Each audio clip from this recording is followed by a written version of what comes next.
একজন ডিভোর্সি মেয়েকে একজন লোক জিজ্ঞাসা করলো, আপনার জীবনে আপনি কি পেলে সবচেয়ে বেশি খুশি হবেন? তখন সেই ডিভোর্সি মেয়েটা চোখে পানি নিয়ে কি বলেছিল জানেন?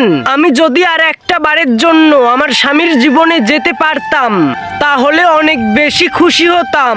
তখন সেই লোক ডিভোর্সি মেয়েকে বলল, আপনার স্বামী তো আপনাকে ডিভোর্স দিয়েছে, তাহলে আপনি কেন আপনার স্বামীর জীবনে যেতে চান? তখন সেই ডিভোর্সি মেয়েটা কি বলেছিল জানেন?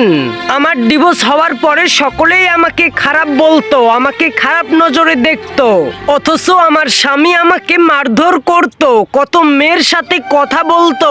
এত কিছুর পরেও আমি চেয়েছিলাম আমার স্বামীর সাথে সংসার করতে, তবুও সে আমাকে ডিভোর্স দিয়েছে।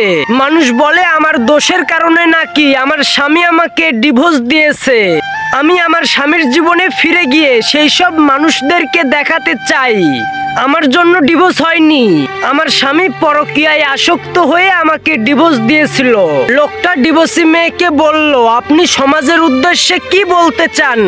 তখন সমাজের মানুষজন মনে করে তার জন্য ডিভোর্স হয়েছে, কিন্তু সব মেয়ের নিজের দোষে ডিভোর্স হয় না।